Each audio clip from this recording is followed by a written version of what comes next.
All right, let's start your warm-up for today. So here is an equation that has an x in the exponent. There are a couple different ways we can attack this problem. Anyone know one of them? Yes?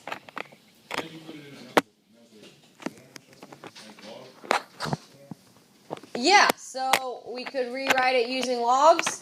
Is that what everyone wants to do? Or you could do something to both sides. Do you guys remember? 15 over 2x. Not quite. Not yet. So we could try writing it using logs. So this is the base of the log, right? And then we go here and then it equals the exponent. So we would have log base 2 15 equals x.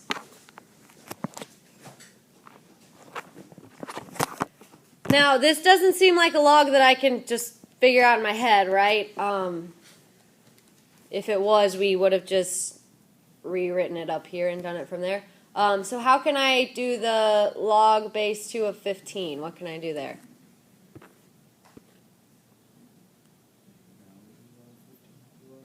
Yeah, log 15 over log 2. The change of base formula, so we're changing them both to common logs, writing it as a ratio. So that is something you can enter in the calculator. Again, I always caution you, it will open a parentheses for that 15. Make sure you close the parentheses. And then let me know what you get.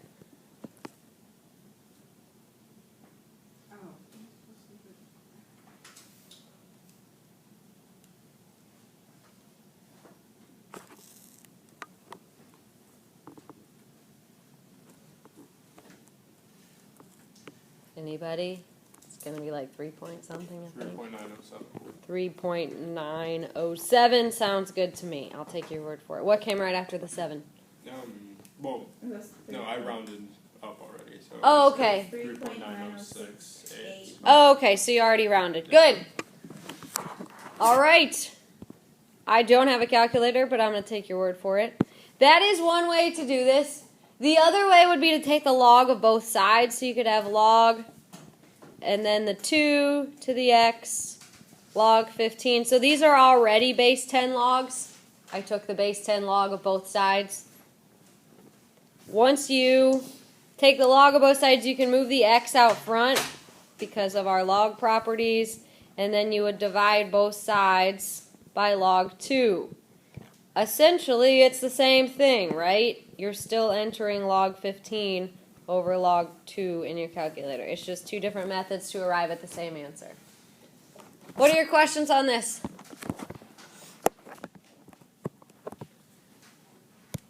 All right, today we are doing the last section that we're going to do in Chapter 8. There is an 8.8. We're not going to do it. We're just going to get through 8.7. We are modeling with exponential and power functions. So basically what we're doing today is we're writing equations given some points that are going to be on that line. Not that line, sorry. In that graph. All right, the first type we're going to look at is exponential functions.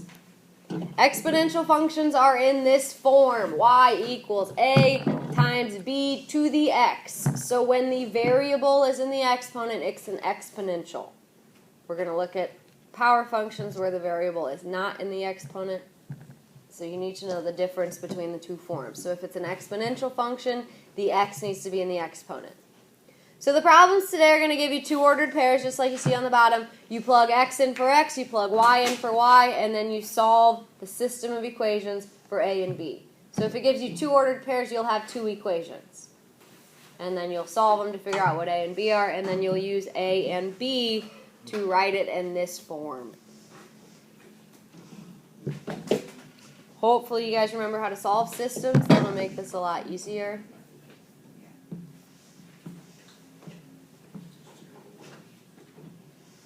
But again, we're going to look at two different forms. We're going to look at exponential functions. We're going to look at power functions.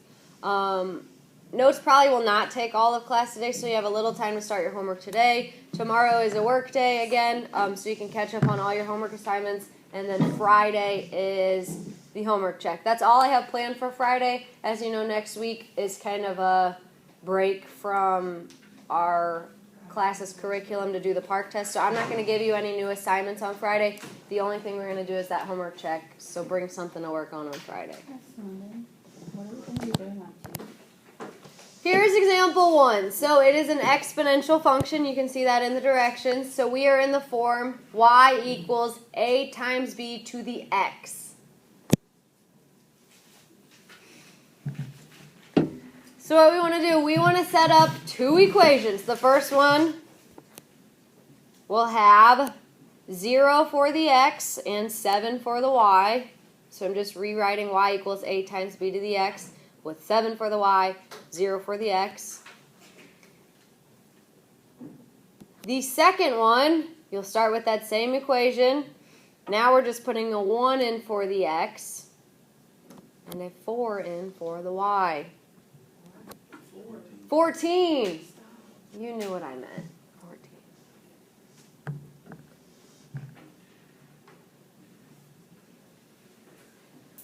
Now, this is where it gets a little tricky. We need to solve this system of equations. So this one's actually not too bad because of this guy right here. What's anything to the 0 power? 1. So 1 times a is just a. So we already know that a has to be 7. Once you know that a is 7, you can plug it into the other equation for the a and then solve for the b.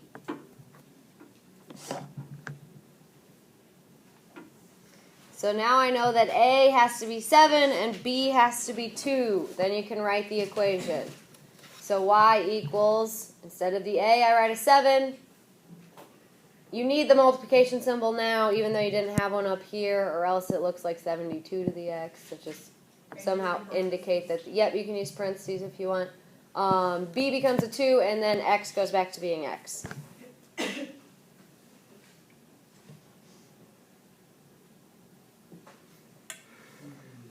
Now, I am like a big advocate for checking your work. The way you would check your work is you would plug 0 in for x, 7 in for y, see if it's true. Then you plug 14 in for y and 1 in for x and see if that one's true. They'll both be true here, so we know we're done. So this is your answer. What are your questions on this? This is basically the gist of the exponential functions. We'll do a few more examples just to practice how to solve those systems, but this is pretty much it. Question? All right, here is number 2.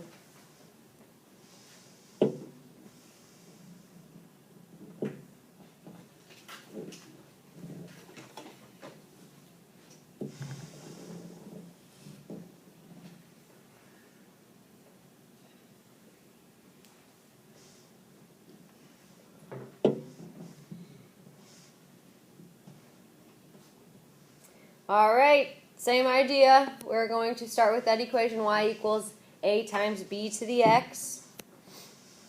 And we're just going to plug in the x and y that we know. So this is my first equation. Do it again. So this is my second equation.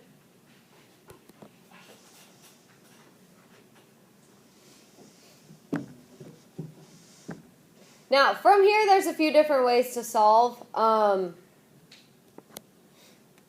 think the easiest way to do it is to see that this b has a negative exponent, so I moved it down to the bottom. So now negative 3 equals a over b. You can multiply both sides by b and get a by itself. So again, from here to here, I just moved the b down because it was a negative exponent. And then to get a by itself, you multiply both sides by b. So negative 3 times b is negative 3b, and that equals a. Once you have a by itself, you can plug it in for the a in the other equation.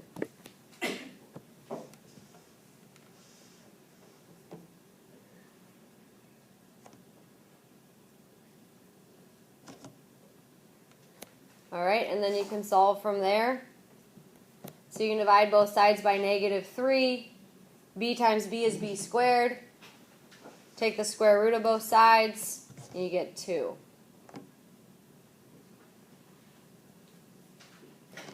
Now, some of you might be saying plus or minus 2. Remember, b is always a positive number in these exponentials, so we're not going to think about the -2. All right, once you know what b is, you can plug it back in over here. That's the easiest spot to plug it in, just -3 times 2. So a should be -6. Once you have a and b, just rewrite your equation. Y goes back to being y, x goes back to being x. A is now -6, b is now +2.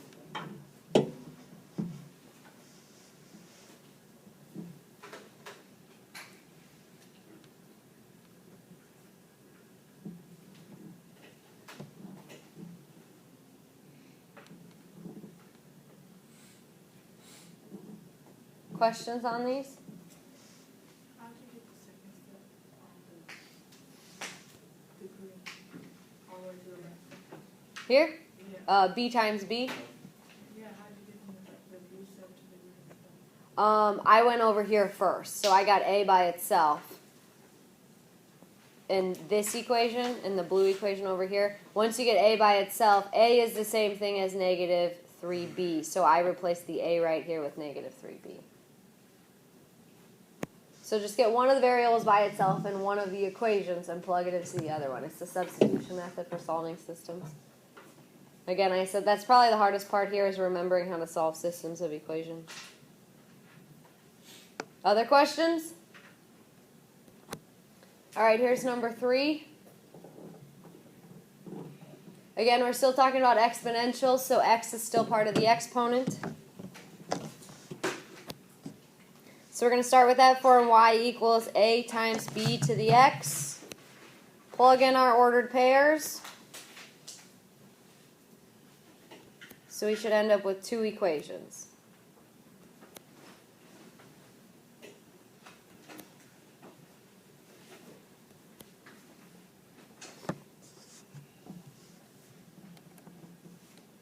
Now, from here, there are multiple ways you could solve this. Anytime I see a negative exponent, my eye is sort of drawn to it. B to the -1 is the same thing as putting a b in your denominator. So now 1 equals a over b. So a and b have to equal each other, right? You can multiply both sides by b. 1b is still b. b equals a. All right, I'm going to pause there because that's kind of where we got a little lost last time, I think. Everybody with me so far? What should I do next? Yeah, plug it in. In this case, you can make b a, you can make a b. They equal each other. So they made the a turn into a b. So 9 equals b squared. B equals 3. Since a and b equal each other, a also equals 3. Now you go back to your original form. Y goes back to being y, x goes back to being x. And then you just plug in the a and the b value. Easy, hard, somewhere in the middle? Okay, good. Questions? Are we going to learn another function there? Yes! It's like I paid you to say that. It's like perfect transition. Yes, the other function we're going to talk about today is the power function. The main difference here, x and b switch spots. So now instead of having a variable in your exponent, you have a variable as your base. Some people find these easier to solve. Some people find these harder to solve. I think these are harder to solve because now you don't know what the exponent should be. But it's the same process. You're going to be given 2 ordered pairs. You're going to plug in each x for the x, each y for the y. You'll have 2 equations. You'll solve for a and b.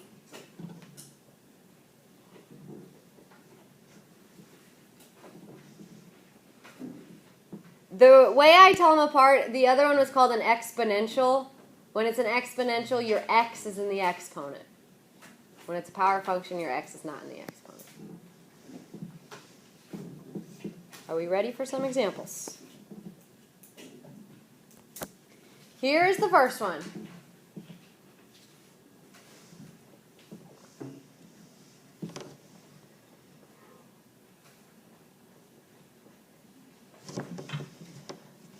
Same basic process, starting with this y equals a times x to the b. The 2 becomes your x, the 1 becomes your y. That's one equation we need to solve. Do it again. Now 6 is the x and 9 is the y. That's the other equation.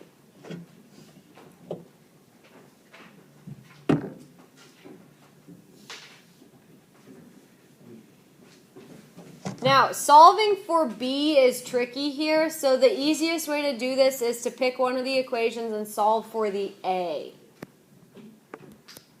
So in this case, I went with the first equation. So the way you solve for a is you just divide both sides by 2 to the b. 1 divided by 2 to the b is 1 divided by 2 to the b, and that equals a. So that takes me to this step. Any questions before we get going? So now I'm going to take this a value. A is the exact same thing as 1 over 2b, 2 to the b. I'm going to put it in for a over here. So now I have equations with just b's.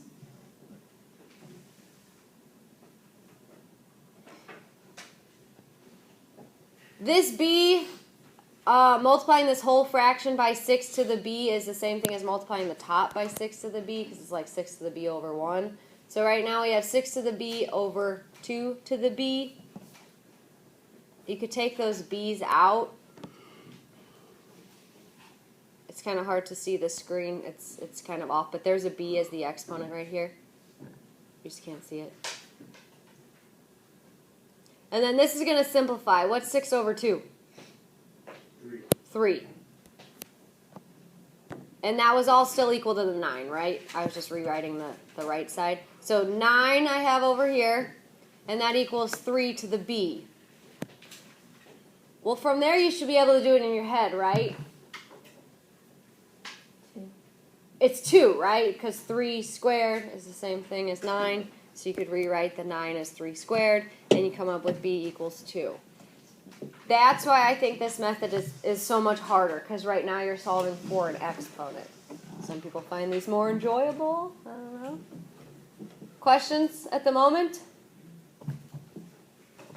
All right, a is already by itself over here, so if you're going to plug this b in anywhere, I'd plug it in right over there. 2 squared is 4, so you have a 4 in your denominator. So a is a 4th, b is 2, and now you're ready to go. So again, y becomes y, x goes back to being x, a we just solved for as a 4th, and b is 2. So y equals 1/2 x squared, or 1/4 x squared, excuse me. Again, a way to check, plug 2 in for the x, plug 1 in for the y. If it's true, you're good. Do it again for the 6 and the 9 to check your work. A little trickier, a little more fun. Any questions? Do we have different definitions of fun? Yeah, okay.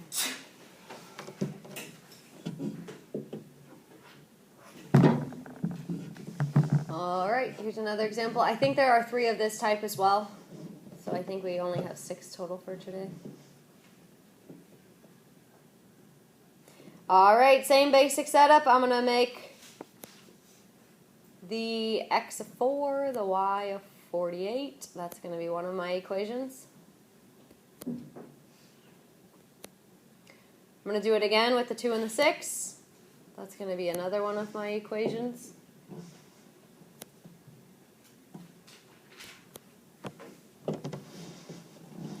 Again, you're always going with this form for power functions.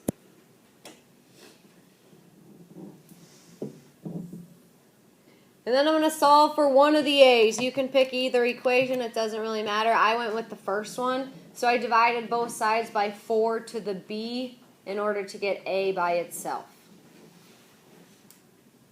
Once the a is by itself, put it in the other equation for a. Any questions on the method we're using to solve here? Again, I don't think the setup is the hard part. I think the solving the system is the hard part. Now, this will be easiest if we can get a fraction with the b exponents separate from the other parts of this side. Okay? So if this is being multiplied by the whole fraction, it's just like multiplying the top by 2b, or 2 to the b. So the next step, there's actually kind of a step missing there. Hold on, I said there's a step missing there. The step that you do not see is to put the 2 to the b on top. So you would have 48 times 2 to the b over 4 to the b. Well, what's 2 over 4? 1 half. 1 to the b is just 1, so you're left with 48 on the top and 2b on the bottom. All right, let's see the next step. So from here, you have 6 equals 48 over 2b, 2 to the b. Multiply both sides by 2 to the b. You have something like this, right? You can divide both sides by that 6. And then that's the step that you should be able to do in your head. The easiest way to do it is to think of, can you write 8 as 2 to the something? 8 is the same thing as 2 to the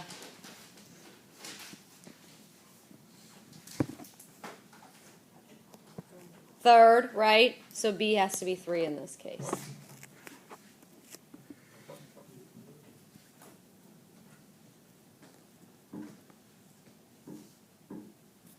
Once you know what b is, I would plug it in over here where the a is already by itself.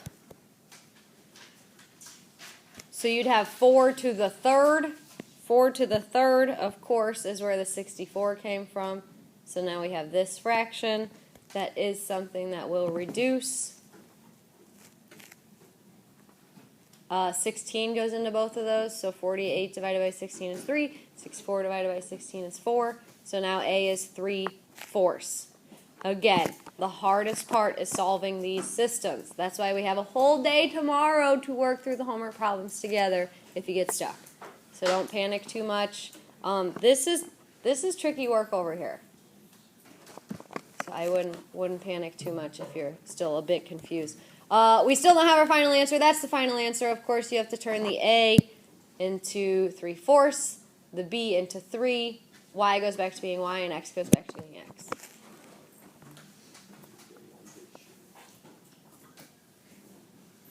Questions?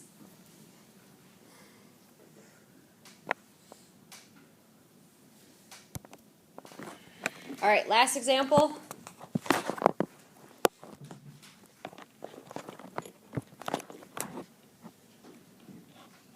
So again, the setup's kind of the easy part, right? You just turn x into 9, y into 6.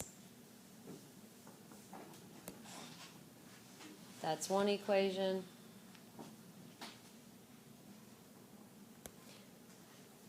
Start over. Now you're turning them both into 4.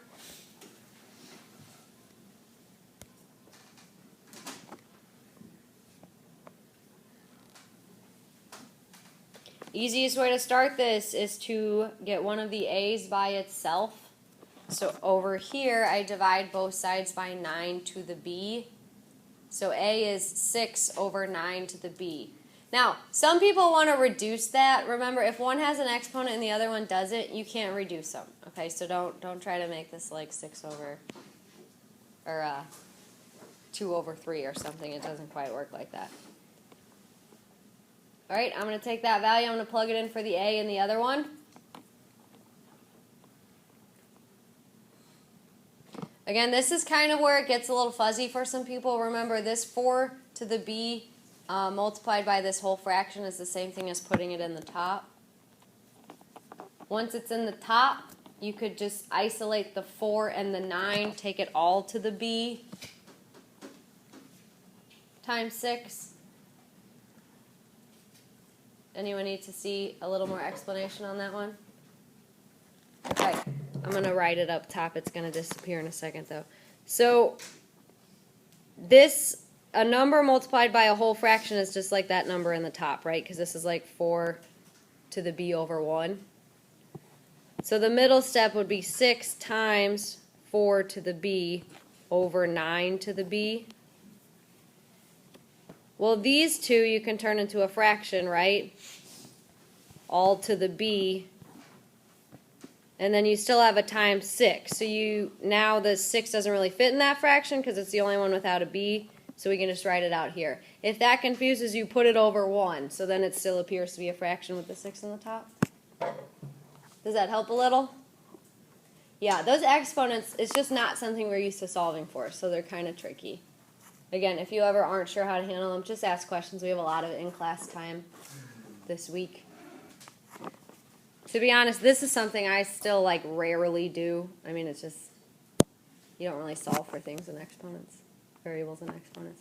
All right, so from here, remember this is all still equal to 4. So I can divide both sides by 6. That's the whole point of getting the 6 away from these two. Divide both sides by 6. 4 over 6 is where the 2/3 came from.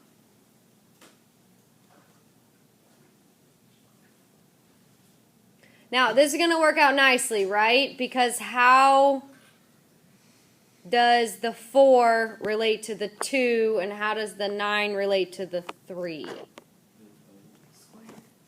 Not quite squared. It's the 2 squared gives you the 4, right?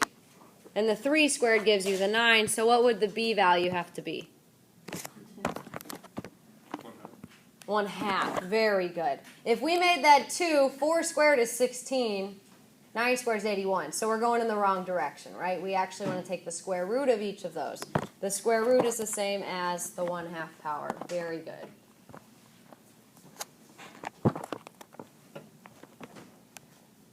Now, if I plug in 1/2 for this exponent over here to find a, what's 9 to the 1/2? 3. And what's 6 divided by 3? 2. So now we have that a equals 2. We have an a, we have a b. They were not quite easy to get to, but there is our answer.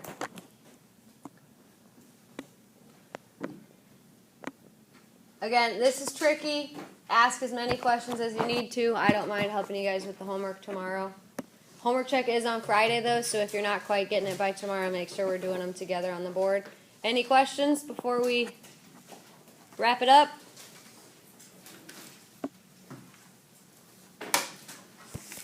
All right, here's your homework. Again, you have the rest of class today. You have in class tomorrow. This will be, one of these will be on your homework check. If you're in class the Tuesday, Wednesday, Thursday of this week, you are responsible for these. Everyone will have a question from this section on the test, so make sure if you guys have some good notes, you can share them with your buddies that are taking the park test. But again, let me know if you guys have any questions. If not, just make sure you get all that homework done by Friday.